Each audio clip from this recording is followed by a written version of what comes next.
Hey, Coach Cronk from Enduro Prep here. In this short video, I'm going to talk to you a little bit about the Ironman Wales Swim Course. So, first of all, on the morning of the race, you will get to go to transition, put your bottles on your bike, pump your tires up, get into the changing tent and drop bags off or put anything into the red and blue bags that you need to, etc. I'm doing separate videos on transition areas where I'll dive into that a bit more. But what's important for the swim course, which is different, is that you have an extra bag which you will take with you to the swim start, and there will be a peg for you on the zigzag path that goes down to the beach. You will put your bag on the peg that matches your race number, and in that bag you can put in something that you need to get you from the beach to transition, because you've got about a kilometer run through the streets of Tenby to get you to transition. So most people put a pair of trainers, that's the obvious thing. A pair of shoes in there, not the pair of shoes that you need for the run later on in the day, a different pair of trainers that you can slip on quickly so that you can run through the streets of Tenby and get to the changing tent and change properly. Other things people put in those bags are potentially a bottle of water to just wash the sand off your feet quickly. That isn't a bad idea.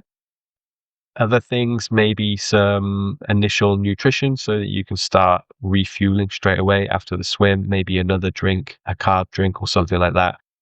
Some people swear by Coca-Cola after swimming in the sea. They say that it just settles their stomach a little bit. It's quite popular with surfers.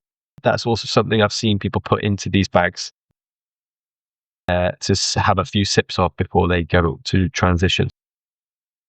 When you line up to get down onto the beach, there will be banners with suggested swim times, and you will need to line yourself up into the sort of area with your suggested swim time for the day. So they're roughly in sort of 5-minute or 10-minute increments, going back from an hour or just under an hour.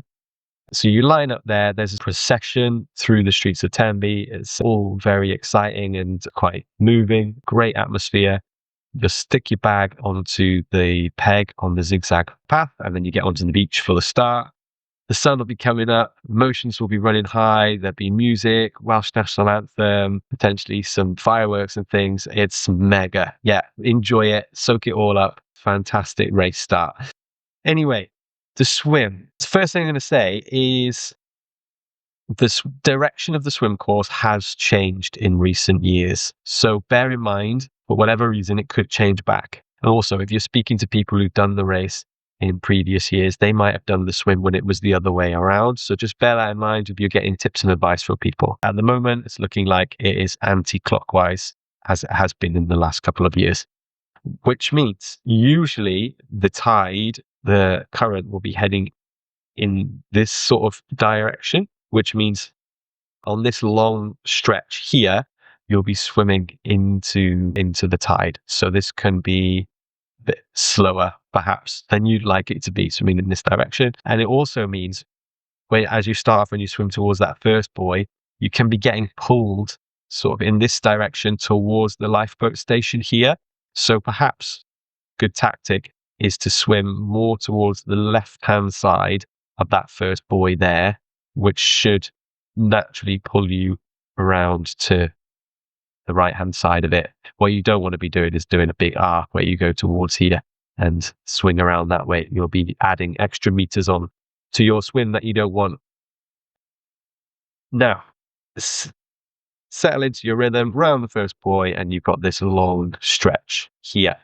What is a good thing to do, maybe the day before the race, if you can, is have a walk around, maybe walk up to the headland here and look in this direction and see what you can make out in the distance on the headland, and see if there's a significant landmark beyond this buoy, just in case when you're down at water level, when you're swimming, it's tricky to see the buoy here and you've got a bigger feature that you can swim towards beyond it. That's always helpful. Don't just blindly follow the person in front of you. Make sure that you sight plenty to make sure that you're not zigzagging all over the place.